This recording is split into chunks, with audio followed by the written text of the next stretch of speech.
हैं। कहां से खाते हैं जानते हो? हम जो जलसों में जाके खाते हैं, या किसी वली के उर्स में जाके खाते हैं, या कहीं दावत में जाके खाते हैं, जो भी खाते हैं वो दाना मेरे नबी के दर की खैरात हुआ करती है। हम अपने घर में जो नाश्ता खाते हैं वो भी मेरे नबी के दर का लंगर होता है। हमारा बच्चा स्कूल जाते समय जो बिस्किट खाता है वो भी मेरे नबी का लंगर है। हमारी बेटी स्कूल जाते समय जो केक खाती है, जो पाव खाती है, वो भी मेरे नबी का लंगर है। आप दोपहर में चावल खाएं कि रोटी खाएं, घर में खाएं कि बाहर खाएं, होटल में खाएं कि रेस्टोरेंट में खाएं, कटक में खाएं कि भुवनेश्वर में खाएं, कलकत्ता में खाएं कि बंबई में खाएं, बंबई में खाएं या चेन्नई में खाएं, जहां भी आप जो खाते हैं वो सदका मेरे नबी का होता है। ये मैं नहीं कहता, हमारे आला हजरत के छोटे बेटे मौलाना मुस्तफा रजा खान हुजूर मुफ्ती आज़म हिंद फरमाते हैं, जारी है आठों पहर। अरे बोलिए ना सुभान अल्लाह। आदमी जहां जो खाता है सबका मुस्तफा का खाता है। आला हजरत के छोटे बेटे मौलाना मुस्तफा रजा खान मुफ्ती आज़म हिंद फरमाते हैं, जारी है आठों पहर लंगर सखी दरबार का, जारी है आठों पहर लंगर सखी दरबार का। फैज पर हर दम है दरिया अहमद मुख्तार का, वस्फ क्या लिखे कोई उस महबूब अनवार का। महरो माह में जलवा है जिस चांद से रुखसार का, अर्शे आज़म पर फरेरा है शहे अबरार का, बचता है दोनों में डंका मेरे सरकार का।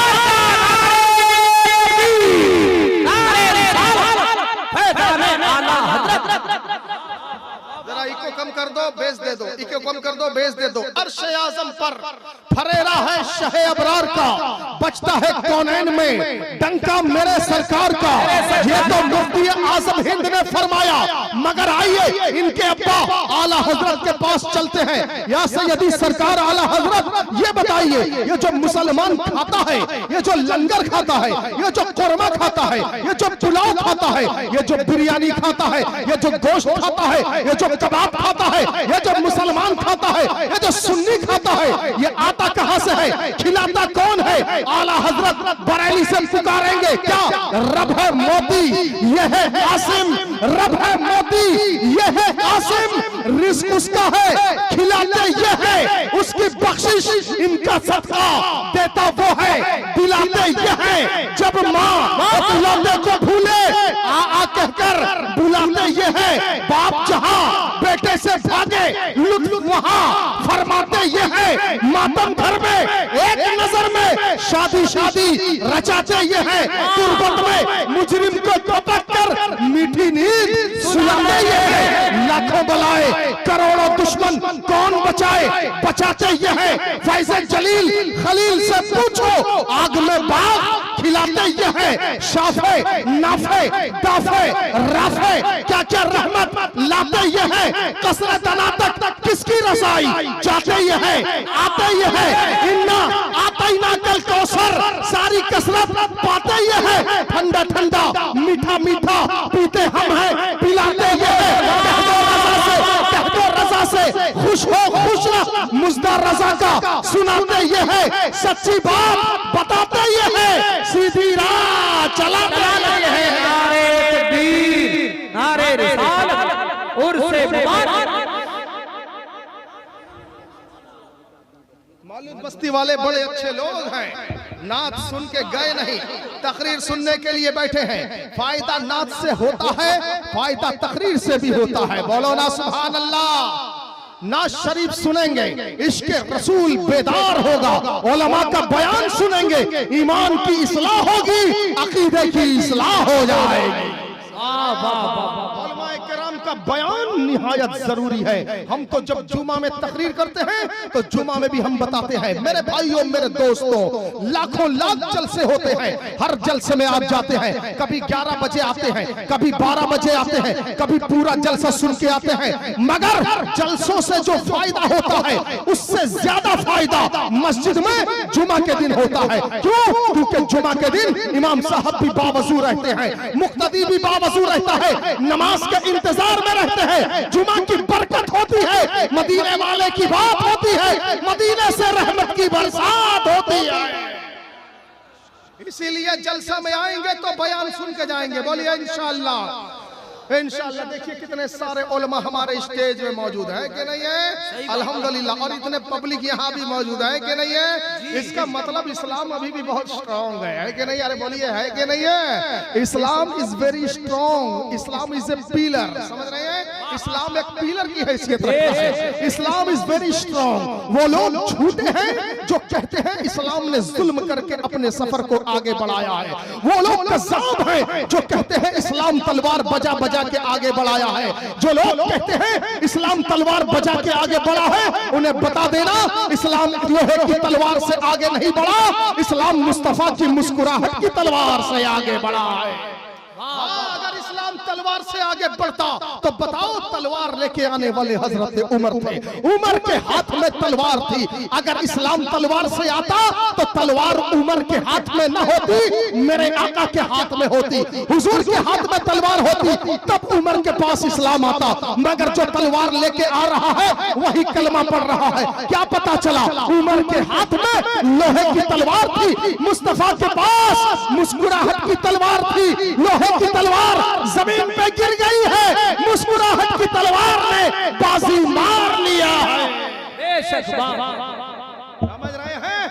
मुस्तफा की मुस्कुराहट की तलवार ने बाजी मार लिया। क्या पता चला इस्लाम के दुश्मन लाख बुरा चाहे, इस्लाम मिसने वाला नहीं है। देखिए ये उलमाए किराम ये हरे भरे नजर आ रहे हैं। ये सुन्नियों की तादाद ये हरी भरी नजर आ रही है। दुनिया की कोशिश है इस्लाम को मिटा दिया जाए। मुसलमान तू अपने रब के रहमतों का दामन थाम ले। मुसलमान तू अपने नबी की आशिकी का दामन थाम ले। कुरान शरीफ की आयत मैंने पढ़ी है। अल्लाह रब्बुल इज्जत इरशाद फरमाता है, या अय्युहल इंसानो मा गर्रका बिरब्बिकल करीम। ऐ इंसान तुझे अपने करीम रब की तरफ से किस चीज ने धोखे में रखा है। जानते हो मेरा रब करीम है। करीम किसे कहते हैं? जो बंदों पे करम फरमाता है, जो बंदों पे रहम फरमाता है। आप दुनिया में जीते हैं, आप दुनिया के दस्तूर पे अमल करते हैं, आपको दुनिया की हर चीज अच्छी लगती है। दुनिया के रंगो रंगाई आपको अच्छी लगती है। दुनिया के बागात आपको अच्छे लगते हैं। दुनिया के पार्क, दुनिया के गार्डन, दुनिया की सैर और तफरी गाहें आपको अच्छी लगती है। मैं कहता हूं मेरे भाई दुनिया में जहां चाहते हो जाओ, सैर करो, तफरी करो, दुनिया की दौलत कमाओ, मगर दौलत वो ना कमाओ जो तुम्हें अल्लाह से दूर कर दे, मुस्तफा से दूर कर दे। दौलत वो कमाओ जो तुम्हें सजदे की तौफीक दे दे, अजान के वक्त मस्जिद में लेके हाजिर कर दे। बहुत अच्छा पैगाम। वाह वाह वाह वाह। कुरान कहता है जरा साउंड दो अच्छे से, मागर रखा बिरब्बिकल करीम। ऐ बंदे तुझे अपने करीम रब की तरफ से किस चीज ने धोखे में रखा। जानते हो मेरे दोस्तों, आप जरा अपने रोजमर्रा की जिंदगी पे गौर करें। आप देखें कोई इंसान दुनिया का है, आप जिससे बड़ी मोहब्बत करते हैं। मैं कहता हूं आप दुनिया वालों से मोहब्बत करो ना करो ऐसा हो नहीं सकता, मगर दुनिया की मोहब्बत फानी है। आप अपने बाप से मोहब्बत करते हैं, करिए। आप अपने बेटे से मोहब्बत करते हैं, करिए। माँ से करते हैं, करिए। बहन से करते हैं, करिए। भाई से करते हैं, करिए। दोस्त रिश्तेदार सबसे मोहब्बत करिए, मगर याद रखिए दुनिया की जितनी मोहब्बतें हैं सब दम तोड़ने वाली मोहब्बतें हैं। दुनिया वाला साथ देगा, एक बार देगा। आप कहते हैं मेरी बेटी की शादी थी, मुझे मेरे दोस्त ने हेल्प कर दिया, 20,000 रुपया कर्जा दे दिया। मैं कहता हूँ 20,000 तेरे दोस्त ने तुझे कर्जा दे दिया, मगर जरूरत पड़ेगी तुझे मांग लेगा, तुझे रास्ते में बदनाम कर देगा, चलते फिरते तेरा इंसल्ट कर देगा। 20,000 के लिए तू अपने दोस्त की तारीफ करता है, तेरे खुदा ने तुझे पाँव दिया, एक पैसा नहीं लिया। तेरे रब ने तुझे हाथ दिया, एक पैसा नहीं लिया। तेरे रब ने तुझे ज़बान दिया, एक पैसा नहीं लिया। तेरे रब ने तुझे आंखें दिया, एक पैसा नहीं लिया। तेरे रब ने तुझे कान दिया, एक पैसा नहीं लिया। तेरे रब ने तुझे हाथ दिया, एक पैसा नहीं लिया। किडनी दिया, एक पैसा नहीं लिया। तेरे रब ने तुझे समझने बूझने के लिए दिमाग दिया, एक पैसा नहीं लिया। दुनिया की तारीफ बाद में करना, पहले अपने खुदा की तारीफ करना। नारे तकबीर, नारे रिसालत, बैक़ात इस्लाम, अल्लामा मुबारक साहब क़िबला रज़वी। माँ गर्रका बिरब्बिकल करीम, तुझे अपने करीम रब की तरफ से किस चीज ने धोखे में रखा। मेरे दोस्तों, अपनी जिंदगी का जायजा लो, अपने लाइफ स्टाइल को देखो। आज नौजवान कहता है मेरा जूता ब्रांडेड है, मेरा पैंट बहुत कॉस्टली है, मेरा शर्ट बहुत कॉस्टली है, मैं ब्रांडेड चश्मा लगाता हूँ, मेरे चश्मे का नाम रेबैन है, मैं हैट लगाता हूँ, मेरे पास ब्रांडेड मोबाइल है, मैं लाख रुपए का आईफोन यूज करता हूँ, मैं 80,000 का सैमसंग मोबाइल यूज करता हूँ। आज जो तुम लाइफ स्टाइल बना के घूमते हो, ये लाइफ स्टाइल नहीं है। तुम्हारा पैंट एक दिन फट जाएगा, तुम्हारा जूता एक दिन खिंच जाएगा, तुम्हारा चश्मा एक दिन टूट जाएगा, तुम्हारा मोबाइल एक दिन चकनाचूर हो जाएगा। मगर अगर तुमने दिल में इश्क़े मुस्तफा सजा रखा है, अगर तुमने पेशानी पे सजदों का नूर सजा रखा है, अगर तुम्हारे दिल में उलमाए किराम की मोहब्बत है, अगर तुम्हारे दिल में कुरान पाक की अकीदत है, तो अल्लाह के फजल से तुम यहाँ भी मुस्कुराओगे, मौत के समय भी कलमा मिलेगा, कब्र में उजाला मिलेगा, हश्र में नबी की चादर का साया मिल जाए। नारे तकबीर, नारे रिसालत, फैज़ाने मदीना, उर्से मुबारक, सरज़मीने मालूद बस्ती, अल्लामा मुबारक सक़िबला रज़वी। क्या नहीं दिया तुम्हारे खुदा ने तुम्हें, दुनिया वाला जो भी देगा। और याद रखिए, दुनिया की हर मोहब्बत स्वार्थ के लिए है, मतलब के लिए है। हर आदमी, आप अगर अचानक किसी आदमी की तारीफ करने लगे ना, बगल वाला शक करेगा, अरे ये इसकी तारीफ अचानक क्यों करने लगा, जरूर दाल में कुछ काला है। क्या मतलब? जब तक आपका कोई हेल्प ना करे, जब तक आपको कोई कर्जा ना दे, जब तक आपको कोई मोटरसाइकिल ना दे, जब तक आपको कोई गाड़ी में बिठा के यहाँ से पिपली ना छोड़ दे, तब तक आप उसकी तारीफ नहीं करते। यानी दुनिया की हर तारीफ स्वार्थ के लिए हो गई है, मतलब के लिए हो गई है। हर आदमी अपने मतलब की बात होती है तारीफ करता है। आज अगर मैंने किसी के मुश्किल में खड़ा होकर उसको 4 दुआएं दे दी, आज वो मेरी तारीफ करेगा। कल को अगर मुश्किल में उसके मैं खड़ा ना हुआ, वही इंसान मेरी बुराई करेगा। अरे क्या वजह है? 1 महीना पहले तारीफ करता था, 1 महीने बाद बुराई कर रहा है, तो जवाब मिलेगा ये दुनिया है। दुनिया वाले ऐसे ही होते हैं, ये किसी के नहीं होते, ये अपने स्वार्थ के लिए जीते हैं, ये अपनी मर्जी के मालिक होते हैं, मतलब निकलने के बाद साइड हो जाते हैं। अरे दुनिया तो आज की इतनी मतलबी हो गई है, सगा बाप अपनी औलाद से स्वार्थ के लिए मोहब्बत करता है। आप कहेंगे वो कैसे? हम कहेंगे देखो, एक इंसान है, उसके घर में बेटा पैदा हुआ, जब बेटा पैदा हुआ उस इंसान ने खूब खुशियां मनाई, खूब ढिंडोरा पीटा, खूब ऐलान किया और बस्ती में 50 किलो की लड्डू तकसीम करवाया। क्यों? बेटा पैदा हुआ। 50 किलो की मिठाई बस्ती में लोगों को बांटा, खुशखबरी सुनाया, मेरे घर बेटा पैदा हुआ है। उसी इंसान के घर में 2 बरस के बाद एक बेटी पैदा हुई। पूछो उससे, तूने बेटे की पैदाइश पे 50 किलो लड्डू बांटा था, अब बेटी की पैदाइश में क्या करेगा? वो कहेगा अब 50 किलो नहीं 10-20 किलो बांटूंगा, या तो वो भी नहीं, कुछ नहीं बांटूंगा। क्या पता चला बेटा भी उसी का है, बेटी भी उसी की है। बेटा पैदा होता है, 50 किलो मिठाई बांटता है, बेटी पैदा होती है, तेरी खुशी नजर नहीं आती। क्या मतलब? सगा बाप भी बताएगा ये बेटा है, ये मेरी जायदाद का वारिस बनेगा, ये मेरे बिजनेस का पार्टनर बनेगा, ये मेरी फैक्ट्री संभालेगा, ये मेरा धंधा संभालेगा, ये मेरा व्यापार संभालेगा, ये मेरा खेत खलियान संभालेगा, ये जब शादी करेगा पैसा लाएगा, जहेज लाएगा, इसीलिए इसकी पैदाइश पे हमने बहुत सारे लड्डू बांटे हैं। ये तो बेटी है, ये कुछ लाएगी नहीं, ये लेके चली जाएगी, ये लेके चली जाएगी। क्या पता चला? सगे बाप ने बता दिया बेटे की मोहब्बत अलग है, बेटी की मोहब्बत अलग है, मगर कुर्बान जाओ मेरे परवरदिगार पर। वो काले से जितनी मोहब्बत करता है, गोरे से भी उतनी मोहब्बत करता है। लाजवाब, नारे तकबीर, नारे रिसालत, फैज़ाने आला हज़रत सरकार हुजूर मुजाहिदे मिल्लत।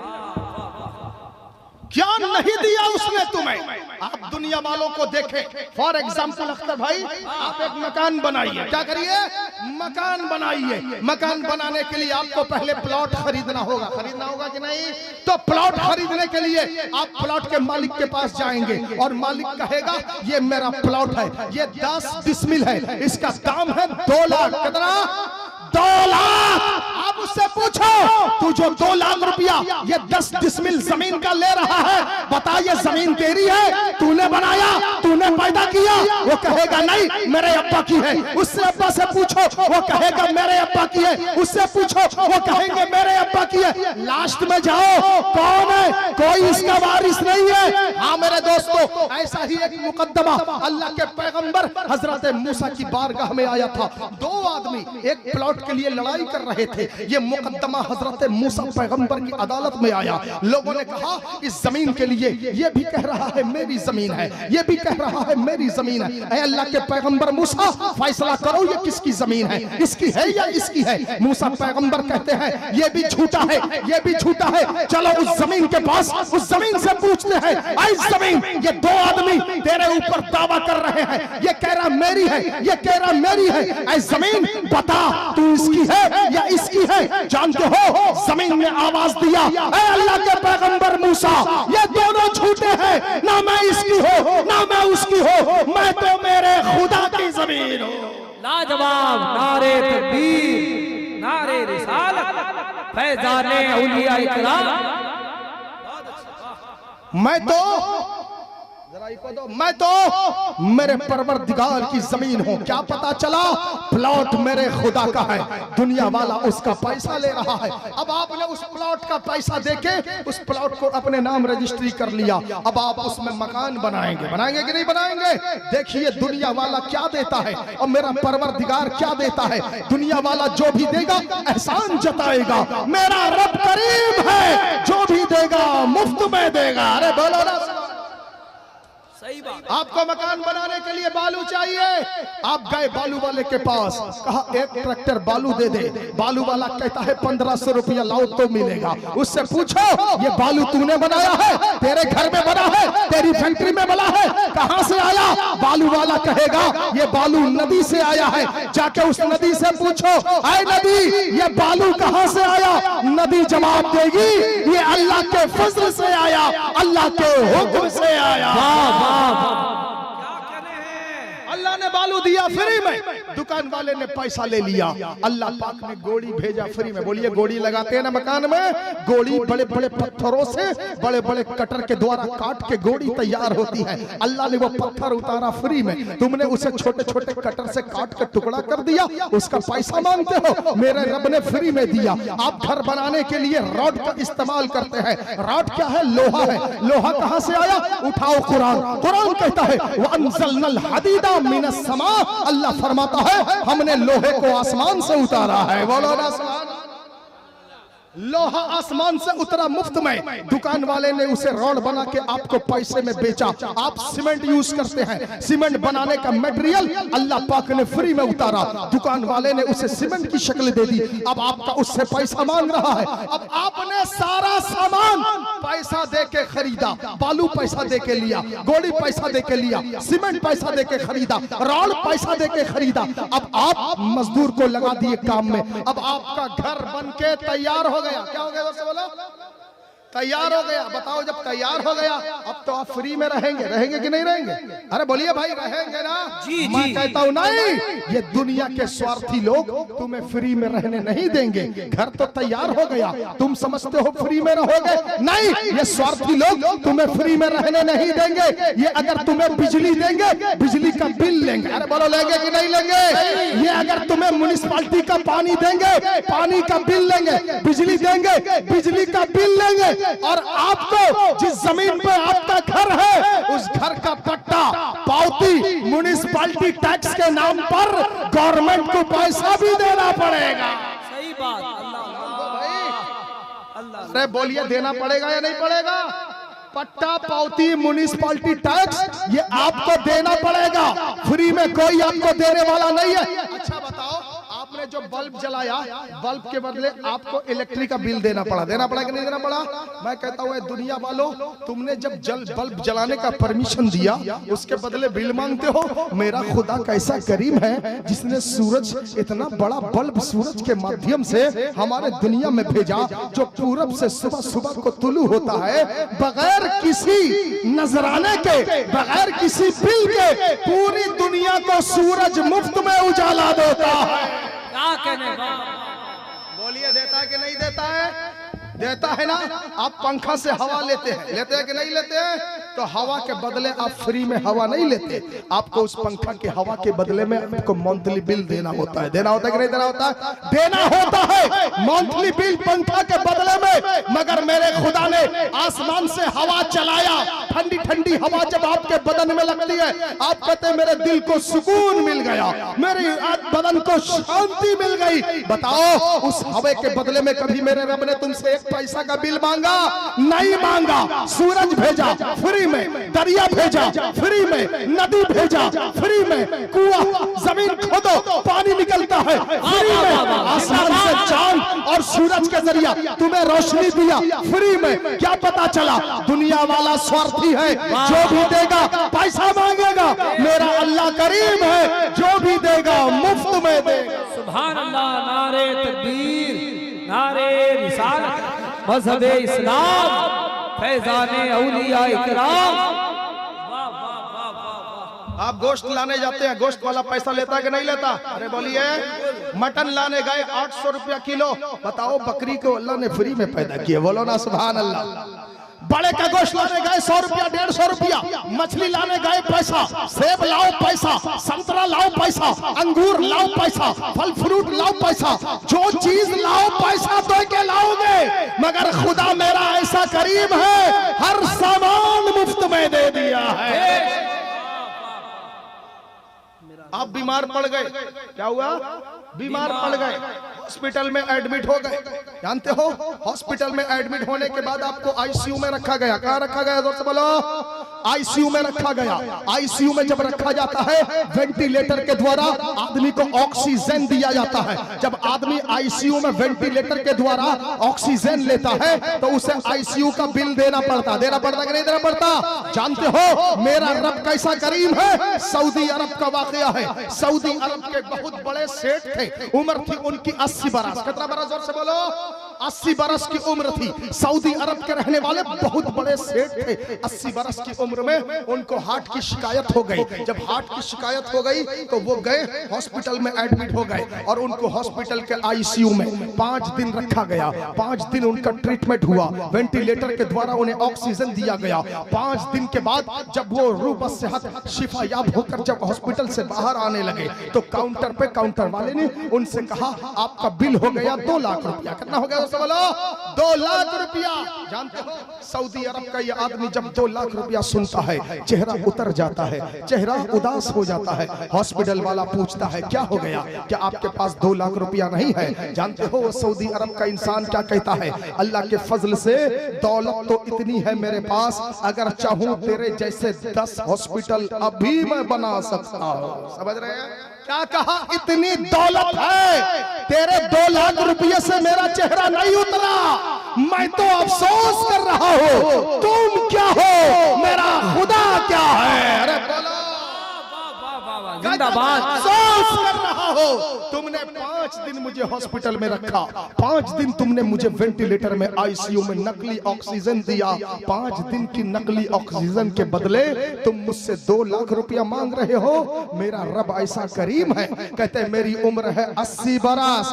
80 बरस से मेरा खुदा मुफ्त में मुझे ऑक्सीजन दे रहा है। मेरे खुदा ने 1 रुपया बिल नहीं मांगा। वाह वाह, क्या बात। 80 बरस से मुफ्त में ऑक्सीजन दे रहा है। मेरे खुदा ने 1 रुपया का बिल नहीं मांगा है। ऐ दुनिया वालों, तुम कितने मतलबी हो, तुम कितने स्वार्थी हो। देख रहे हो मेरा रब कितना करीम है। जानते हो एक पीर साहब थे, पीर साहब से उनका मुरीद जाके शिकायत करता है, पीर साहब मैं कंगाल हो गया, पीर साहब मैं परेशान हो गया, पीर साहब मेरे पास कुछ नहीं है, व्यापार नहीं है, धंधा नहीं है, बिजनेस नहीं है, पीर साहब कुछ कीजिए, पीर साहब मैं कंगाल हो गया हो। तो जानते हो पीर साहब ने क्या कहा? पीर साहब कहते क्यों झूठ बोल रहा है, तू कंगाल नहीं हुआ, मैं तो तुझे करोड़पति देख रहा हूँ। बोलो सुभान अल्लाह। क्या कहा? तू कंगाल नहीं हुआ, मैं तो तुझे करोड़पति देख रहा हूँ। वो आदमी कहता पीर साहब ये क्या मजाक कर रहे हैं, मैं अपनी शिकायत लेके आया हूँ और आप कहते हैं तुझे करोड़पति देख रहा हूँ। तो जानते हो पीर साहब कहते हाँ तू करोड़पति है। उस इंसान ने कहा कैसे, मुझे समझाइए। पीर साहब कहते हैं तेरी जो दो टांगे है ना, दोनों टांगे काट के मुझे दे दे, बदले में मुझसे 10 लाख रुपया ले ले। वो आदमी कहता नहीं नहीं मैं टांगे नहीं देने वाला। पीर साहब कहते तू 10 लाख का मालिक हो गया। बोलो सुभान अल्लाह। फिर वो कहता पीर साहब अब क्या। पीर साहब कहते अपने दोनों हाथ,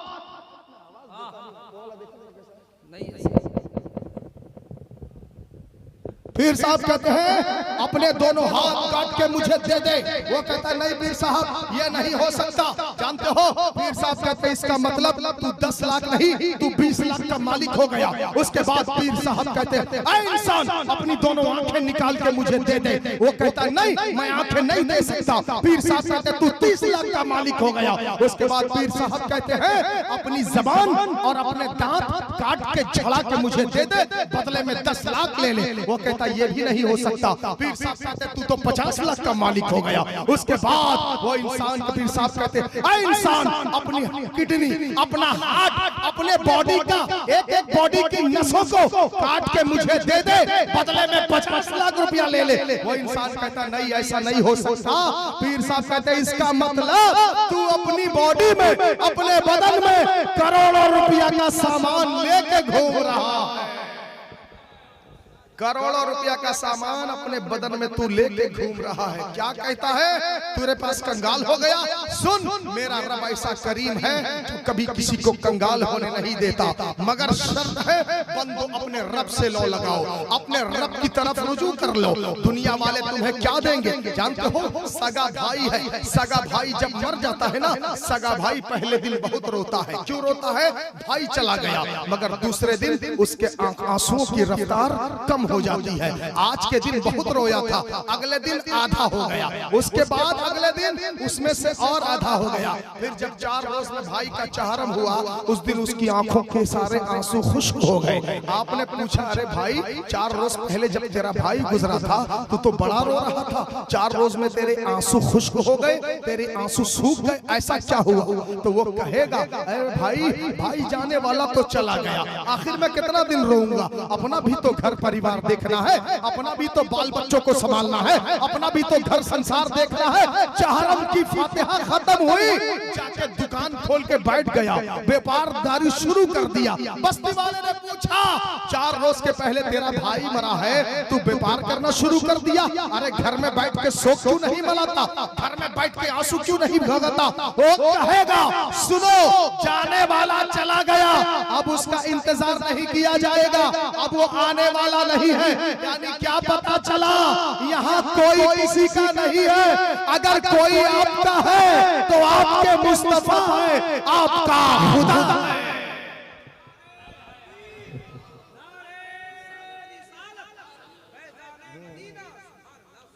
कोई नहीं है आपका, सारे दुनिया वाले धोखा है, धोखा। जानते हो आप अपने रब की तरफ पलट के देखो, कभी अपने रब से लौ लगा के देखो। आप अगर किसी के दुनिया वाले के यहाँ सर्विस करते हो, नौकरी करते हो, 20 बरस आपने उसके यहाँ सर्विस किया, 20 बरस आपने उसके यहाँ नौकरी किया, मगर 20 बरस के बाद जब आपसे हल्की सी एक चूक हो गई, हल्का सा एक मिस्टेक हो गया, एक गलती हो गई, वही मालिक जिसके यहाँ 20 साल तुमने काम किया है, वही आपको पूरे ऑफिस में सारे स्टाफ के सामने बेइज्जत करेगा, सारे स्टाफ के सामने आपकी गलती को उछालेगा और आपको रुस्वा करेगा, बदनाम करेगा। ये दुनिया का ओनर है, 20 बरस आपने उसका दिल जीता, एक गलती हुई आपको ऑफिस से निकाल के बाहर कर दिया। क्यों? क्योंकि ये दुनिया का रिश्ता है, ये धोखा है।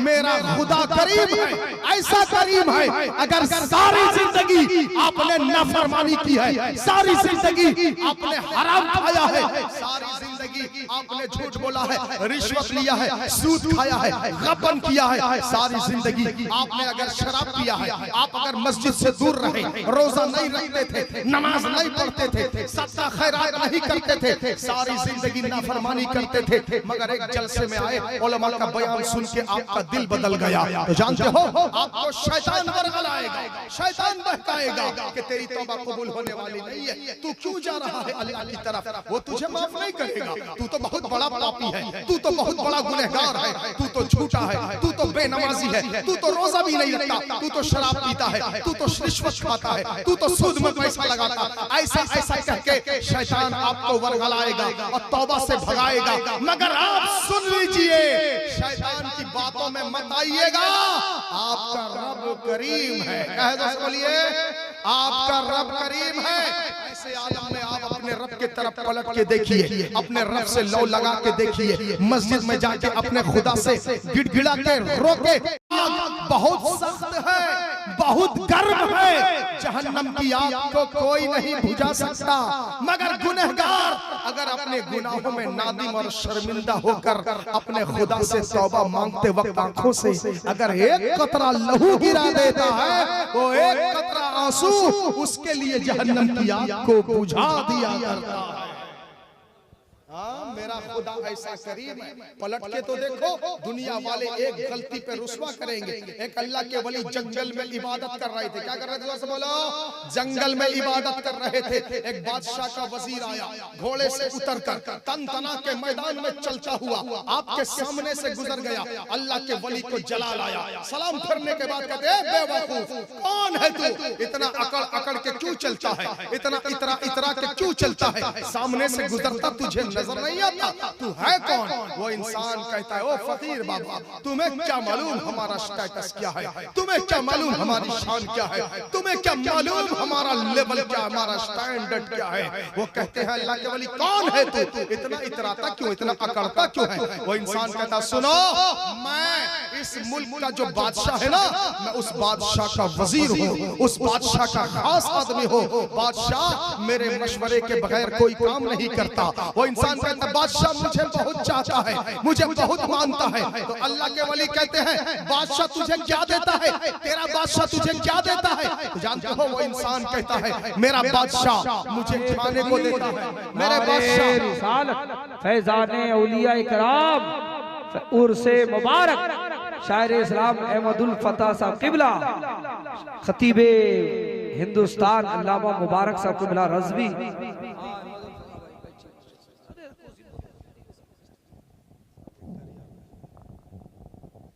बोलिए जोर से सुभान अल्लाह। एक और शायर इस्लाम हमारे अहमदुल फत्ता साहब उत्तर प्रदेश से तशरीफ ला चुके हैं ना, मेरे बाद उनकी नात सुनेंगे, उसके बाद फिर और एक आलिम दीन तशरीफ लाएंगे, उनकी तकरीर सुनेंगे, उसके बाद सलाम पढ़ेंगे। क्या करेंगे जोर से बोलिए? हाँ, सैयद साहब भी सलाम पढ़ेंगे, सलाम के बाद क्या होगी, जोर से बोलो, क्या होगी?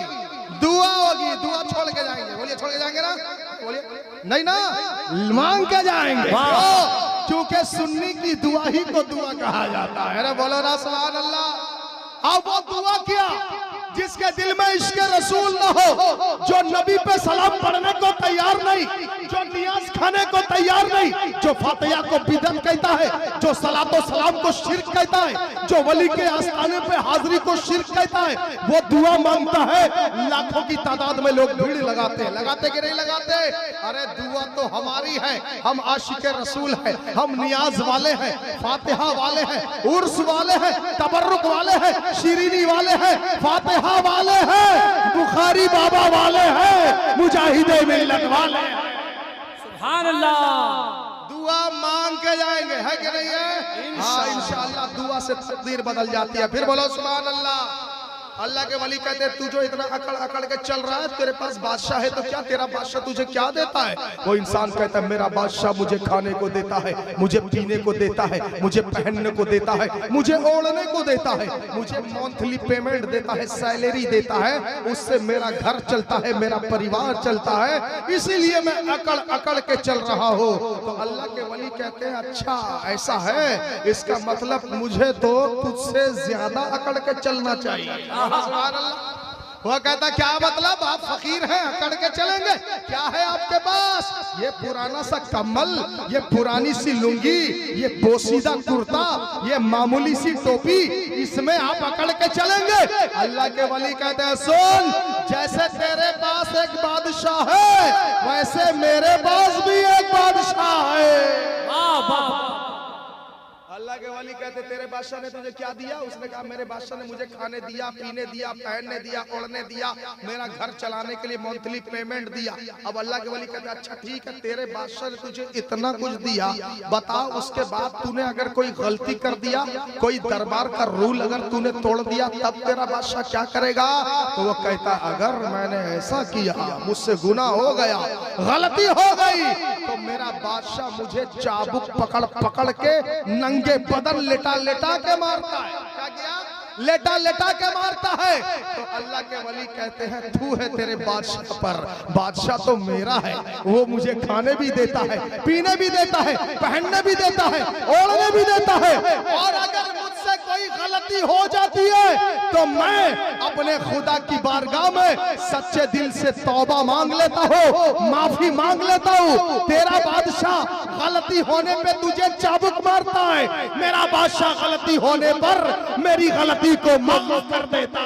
सुभान अल्लाह, नारे तकबीर, नारे रिसालत, मसलके आला हजरत। ऐसा अजीम बादशाह हमारा परवरदिगार है। सोचिए कैसा करीम है, अपने बंदों पर किस तरह रहम फरमाता है, अपने बंदों पर किस तरह करम फरमाता है। देखिए ये शाबान का महीना है, मैंने सोचा था शाबान के महीने में भी कुछ रोशनी डालूंगा, मगर वक्त हमारे पास कम है, समझ रहे हैं? बस इतना याद रख लीजिएगा, महीना शाबान का चल रहा है, अपने मरहूमीन को अपनी दुआ में जरूर क्या करना है, जरूर याद रखना है, और ऐसे ही दुआ नहीं करना है। कुरान शरीफ पढ़ पढ़ के दुआ करना। क्या करके दुआ करना है?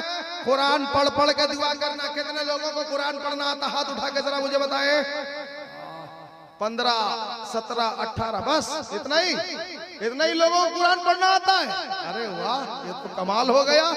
अरे मुसलमान, इकबाल कहते हैं शोर है, हो गए दुनिया से मुसलमान नाबूद। हम ये कहते हैं कहीं थे भी क्या मुस्लिम मौजूद, वज़ा में तुम हो नसारा तो तमद्दुन में होनूद। ये मुसलमान हैं जिन्हें देख के शर्माए यहूद। यूं तो सैयद भी हो, मिर्जा भी हो, अफगान भी हो, तुम सभी कुछ हो, बताओ के मुसलमान भी हो।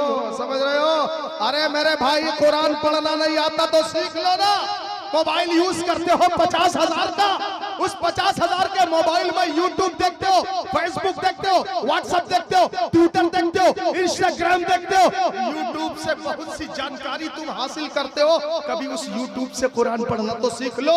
वहां पे भी उलमाए किराम आते हैं। अगर आपके पास टाइम नहीं है, आप दुकान वाले हैं, व्यापार वाले हैं, खेत खलियान वाले हैं, आप बंबई में रहते हैं, सऊदी में रहते हैं, पढ़ाई के लिए टाइम नहीं है, आप नाइट ड्यूटी देते हैं, रात में सर्विस है, दिन में सर्विस है, टाइम नहीं है, तो मोबाइल फोन तो है ना, मोबाइल फोन में एप्लीकेशन डाउनलोड करो, रीडिंग कुरान एप्लीकेशन, यूट्यूब में जाके सर्च करो कुरान पढ़ना कैसे सीखे।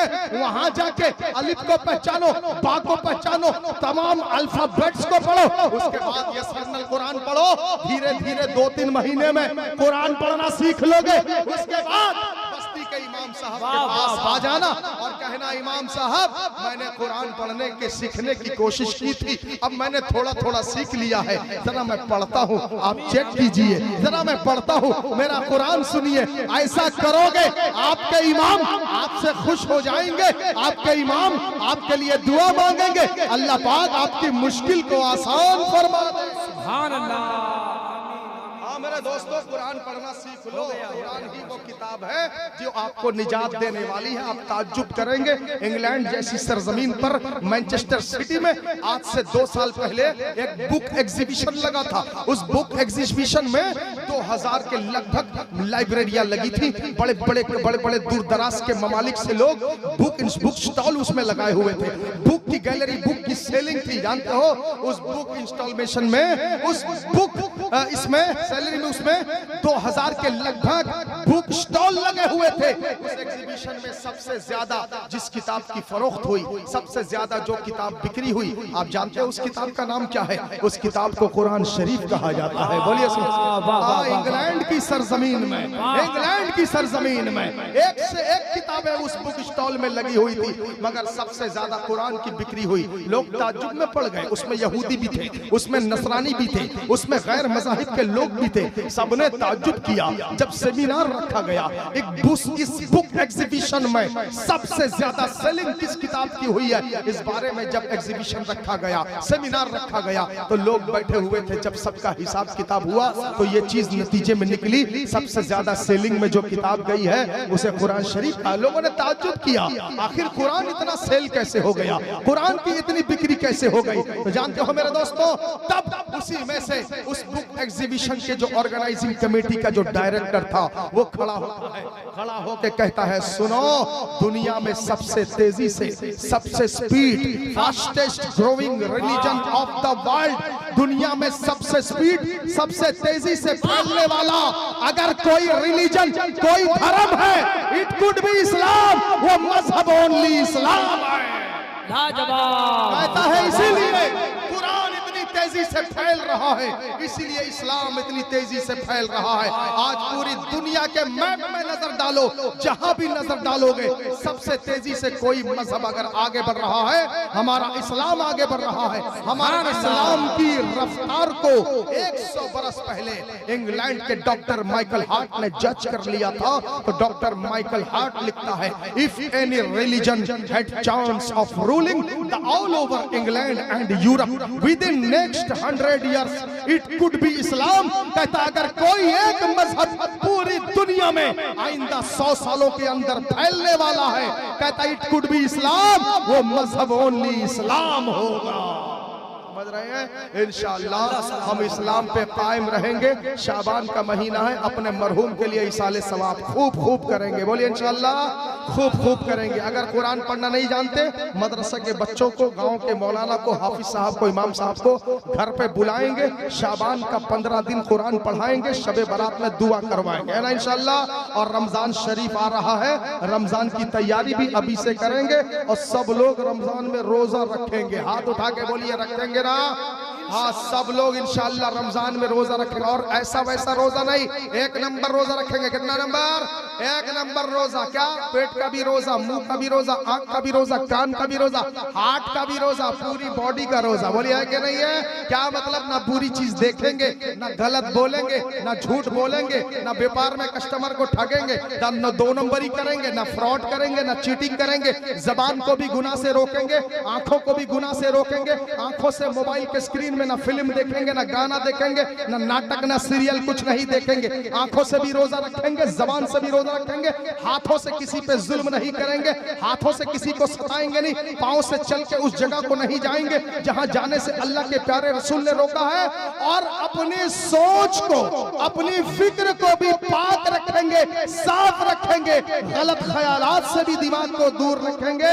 इंशाअल्लाह ऐसा 1 नंबर रोजा अगर रखेंगे, अल्लाह पाक रमजान ही में हमारी कल्बी हालतों को बदल देगा। हम रमजान में नमाजी बने थे तो ईद के दिन भी जोहर पढ़ते हुए नजर आएंगे, ईद के दिन भी असर पढ़ते हुए नजर आएंगे, ईद के दिन भी मगरिब और इशा पढ़ते हुए नजर आएंगे, ईद के अगले दिन भी नमाज पढ़ेंगे, ईद के 1 हफ्ते के बाद भी नमाज पढ़ेंगे। यानी रमजान में अगर हमने नमाज की प्रैक्टिस बना लिया, ये प्रैक्टिस हमें सालों साल काम आएगी। हम रमजानी नमाजी नहीं, हम 12 मासी के नमाजी बनते हुए नजर आएंगे इंशाअल्लाह। फिर किसी मौके से ज्यादा बात होगी। पढ़िए मेरे साथ, अस्तगफिरुल्लाह रब्बी मिन कुल्लि ज़ंबि व अतूबु